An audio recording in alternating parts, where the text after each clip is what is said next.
मेरे पास शब्द नहीं है। आप जौनपुर संसदीय क्षेत्र में तीसरी बार आप आशीर्वाद देने के लिए आए हैं।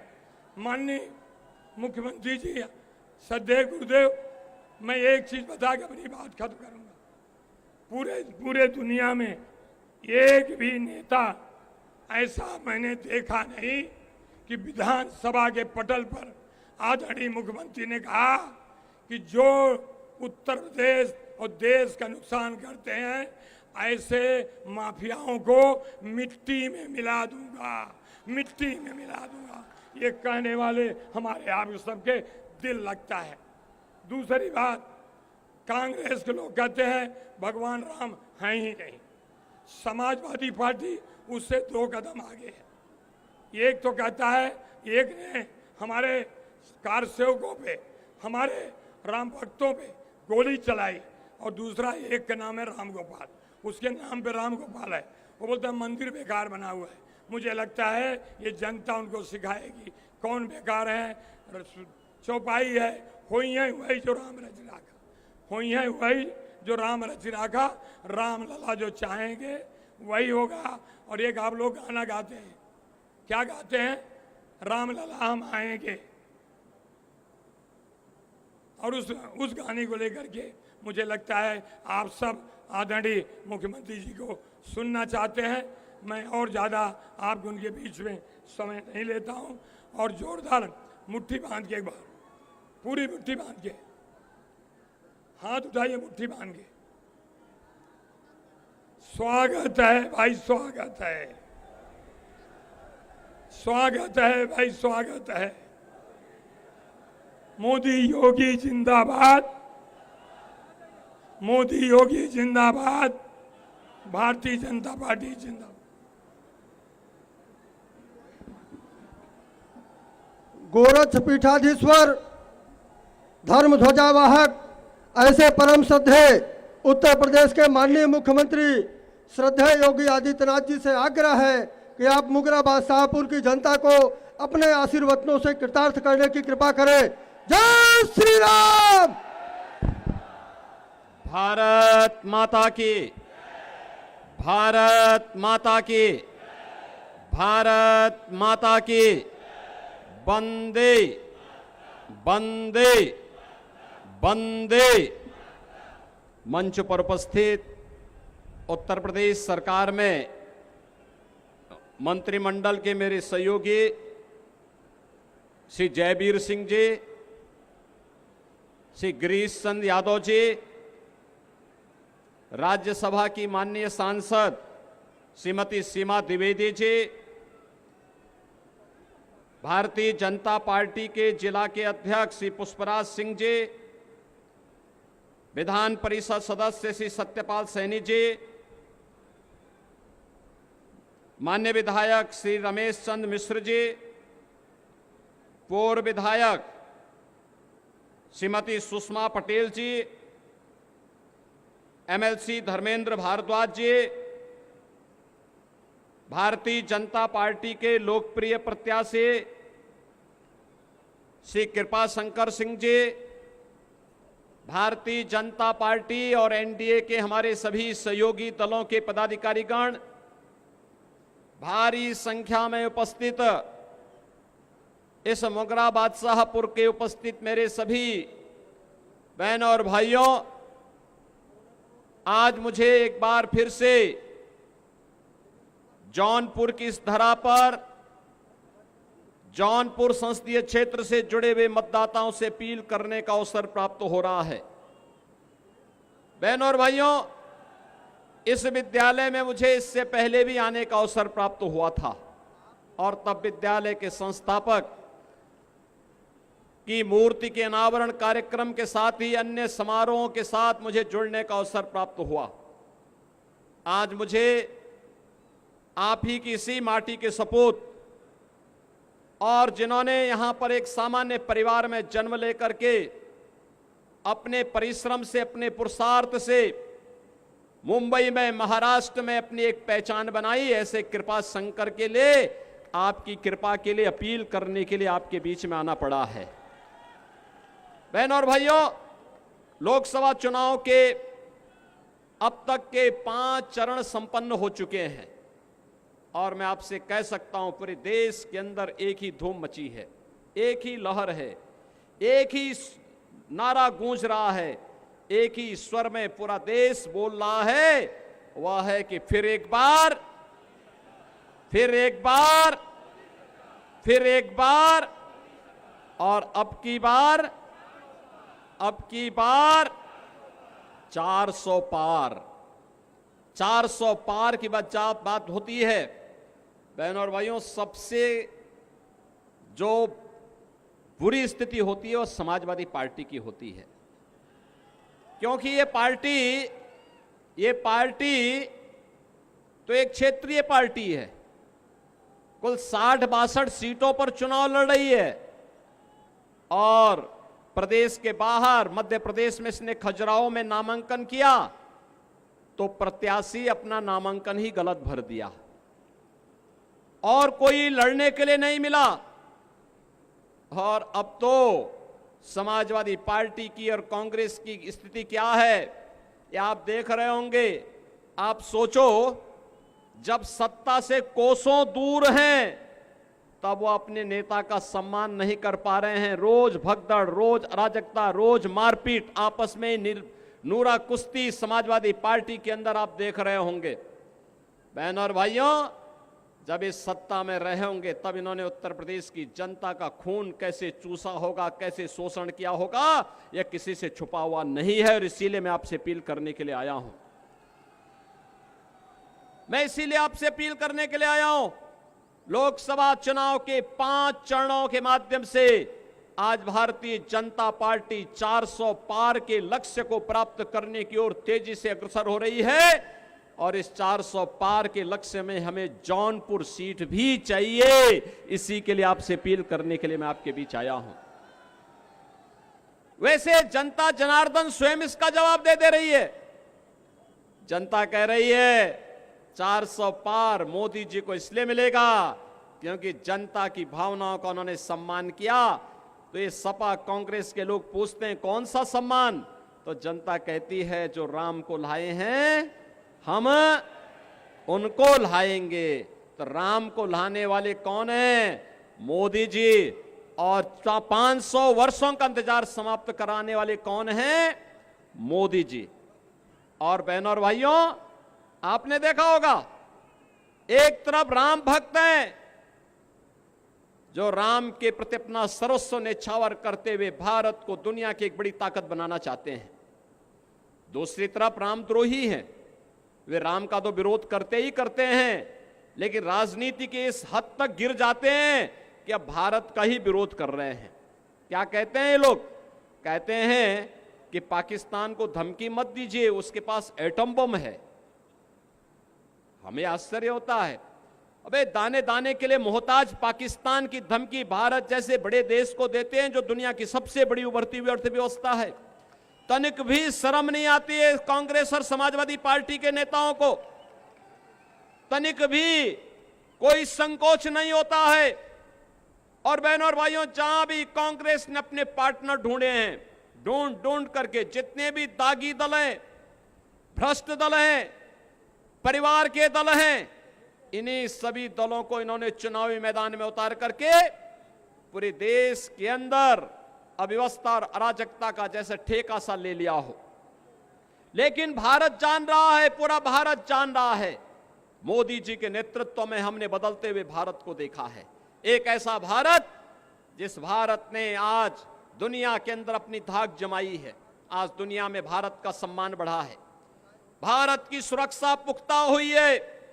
बहनों और भाइयों, पूरे देश के अंदर आज आप विकास के नए नए कार्य देख रहे होंगे। कहीं आईआईटी बन रहे हैं, कहीं आईआईएम बन रहे हैं, कहीं एनआईटी बन रहा है, कहीं पर ट्रिपल आईटी बन रहा है, कहीं पर 1 डिस्ट्रिक्ट 1 मेडिकल कॉलेज बन रहा है, कहीं पर हर घर नल की योजना के माध्यम से हर परिवार को शुद्ध आरओ का पानी दिलाने की कार्रवाई आगे बढ़ रही है। बहनों और भाइयों, ये लगातार आज देश के अंदर पिछले 10 वर्ष में मोदी जी ने जो कायाकल्प किया है, विकास भी हो रहा है, इंफ्रास्ट्रक्चर के बड़े बड़े कार्य हो रहे हैं, कहीं हाईवे, कहीं रेलवे।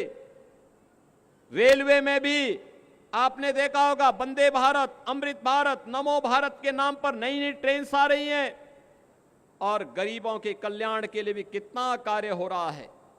मैं तो कहूंगा बहनों और भाइयों, एक और भारत है मोदी जी के नेतृत्व में 80 करोड़ लोगों को फ्री में राशन दे रहा है और दूसरी तरफ पाकिस्तान है 23 करोड़ लोग भूखों मर रहे हैं वहां पर। 23 करोड़ की कुल आबादी और वह भी भूख से मर रही है। इसीलिए मैं आपसे कहना चाहूंगा, जो पाकिस्तान का राग अलाप रहे हैं, 4 जून का उनका बोरिया बिस्तर बंद करके पैक करके उनको बोलो जाओ पाकिस्तान, भारत पे बोझा मत बनो, पाकिस्तान में जाके भीख मांगो। बहनों और भाइयों, एक तरफ भारत अपने 80 करोड़ लोगों को फ्री में राशन की सुविधा का लाभ दे रहा है, दूसरी तरफ पाकिस्तान में भूख से बिलबिलाते पाकिस्तानी लोग आपके सामने हैं। जितनी पाकिस्तान की आबादी है उससे बड़ी आबादी को भारत ने पिछले 10 वर्ष में गरीबी रेखा से उभारने में मदद की है। 25 करोड़ लोग गरीबी रेखा से उभरे हैं भारत के अंदर। 60 करोड़ लोगों को आयुष्मान भारत में 5 लाख रुपए की आयुष्मान भारत की सुविधा प्राप्त हो रही है और मोदी जी ने घोषणा की है इस बार आएंगे 70 वर्ष से ऊपर के हर व्यक्ति को फ्री में आयुष्मान भारत की सुविधा का 5 लाख रुपए हर वर्ष उपचार की सुविधा उपलब्ध करवाएंगे। बहनों और भाइयों, 12 करोड़ किसानों को किसान सम्मान निधि, उत्तर प्रदेश में 1 करोड़ निराश्रित महिला, बुजुर्ग और दिव्यांग जनों को 1000 रुपए हर माह पेंशन की सुविधा, देश के अंदर 12 करोड़ गरीबों के घर में शौचालय, 10 करोड़ गरीबों के घर में उज्ज्वला योजना का सिलेंडर पहुंच गया और 4 करोड़ गरीबों के मकान भी देश के अंदर बन गए। और मोदी जी ने घोषणा की है इस बार आएंगे तो बाकी बचे हुए गरीबों का भी मकान बनाएंगे।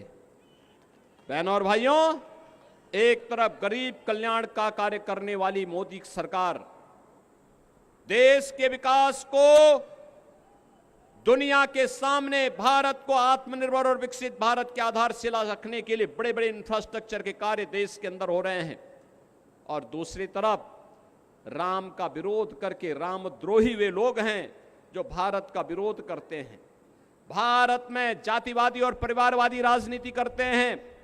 पहले जाति के नाम पर आपको लड़ाएंगे, फिर आपके हिस्से का बंदर बांट करवाने का काम करेंगे। यही तो काम किया था इन्होंने, यही तो काम कर रहे हैं, यही तो इनके कारनामे हैं। आज मैनिफेस्टो पढ़िए कांग्रेस और समाजवादी पार्टी का। ये मैनिफेस्टो इंडी गठबंधन का क्या बताता है?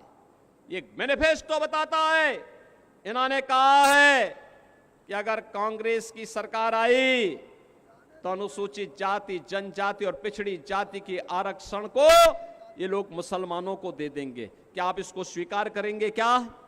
अरे तो बाबा साहब भीमराव अंबेडकर का अपमान है, भारत की मूल भावनाओं का अपमान है। बाबा साहब भीमराव अंबेडकर ने कहा था धर्म के आधार पर भारत के अंदर आरक्षण नहीं हो सकता, क्योंकि यही आधार देश के विभाजन का कारण बना था। और दूसरा, ये लोग क्या करना चाहते हैं, इनसे पूछा जाता है क्या करेंगे, तो बहनों और भाइयों ये कहते हैं एक झटके में, क्या कहते हैं? कहते हैं कि जैसे ही सत्ता में आए तो गरीबी हटा देंगे। कैसे हटाएंगे? कहते हैं एक झटके में हटाएंगे। कहा एक झटका कैसा? कहा साहब हम लोग ये करेंगे कि सभी लोगों की संपत्ति का सर्वे करवाएंगे और संपत्ति का सर्वे करवाने के बाद इनके द्वारा कहा जाता है कि संपत्ति का सर्वे करवाने के बाद यह उस पे एक वरासत टैक्स लगाएंगे। वरासत टैक्स का मतलब आप जान रहे हैं? आपके बाप दादों ने, आपके ग्रैंडफादर ने, आपके फादर ने जो संपत्ति अर्जित करके आपको वरासत के रूप में दी है, इसमें से आधी संपत्ति ये कांग्रेस और समाजवादी पार्टी के लोग ले लेंगे। फिर ये पाकिस्तान, बांग्लादेशी घुसपैठियों को, रोहिंग्या को बांटने का काम कर देंगे इसी संपत्ति को। क्या अपनी संपत्ति में आप क्या इनको बंदर बांट करने देंगे क्या? आपके बाप दादों की खून और पसीने की कमाई में क्या ये लूट मचाएंगे? क्या इनको सेंधमारी करने की छूट देंगे क्या?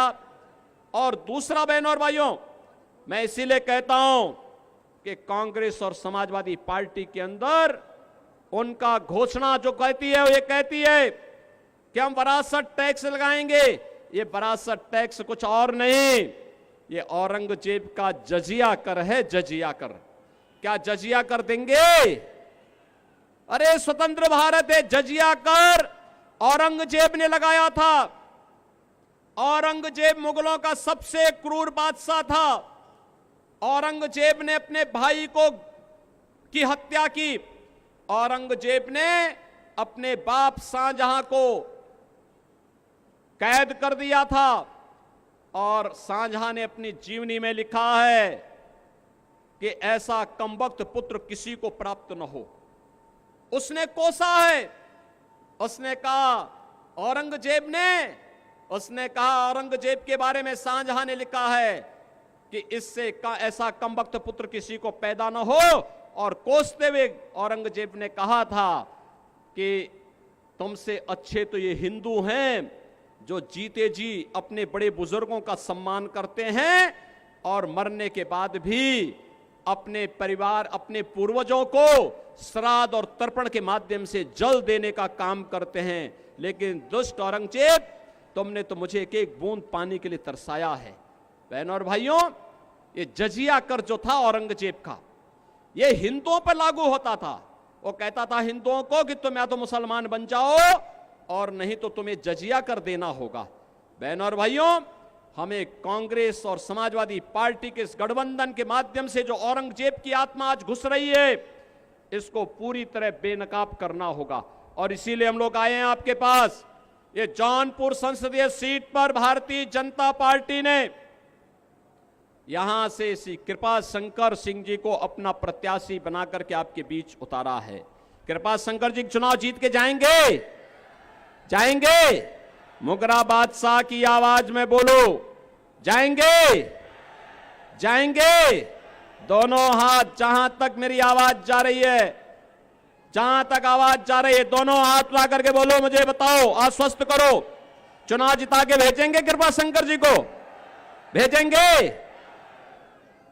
लेकिन इसके लिए आपको दो काम करने होंगे। आज 21 तारीख हो गई ना? क्या आज 22 है?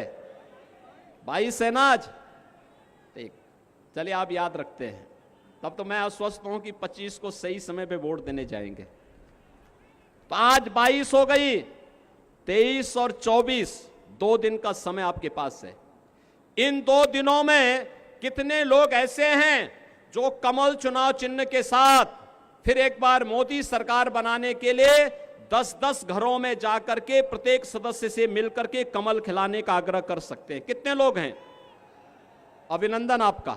आप तो पूरा ही मुगरा बादशाहपुर तैयार है।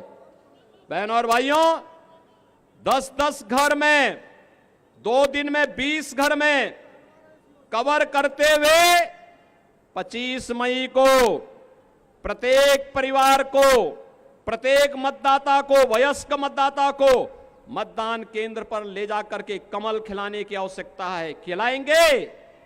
खिलाएंगे बहनों और भाइयों, कमल खिलाएंगे। और जिन लोगों ने पानी के लिए तरसाया है, पहचान के लिए तरसाया है, जिन लोगों ने विकास के लिए तरसाया है, जिन लोगों ने उत्तर प्रदेश के विकास को बाधित करते हुए माफियाओं को संरक्षण दिया है, ऐसी समाजवादी पार्टी की जमानत को जब्त करवाने का काम करेंगे। तो फिर मेरे साथ बोलेंगे, भारत माता की, भारत माता की, भारत माता की जय श्री राम, जय श्री राम, जय जय श्री राम। भारतीय जनता पार्टी के जिलाध्यक्ष श्रीमान पुष्पराज सिंह जी से आग्रह है कि आप आभार ज्ञापित करें। भारतीय जनता पार्टी, योगी आदित्यनाथ जिंदाबाद, योगी आदित्यनाथ जिंदाबाद। उपस्थित जन समुदाय के प्रति कोटिशः आभार ज्ञापित करते हुए आज की सभा विसर्जित की जाती है। पुनः 4 जून को भयंकर जीत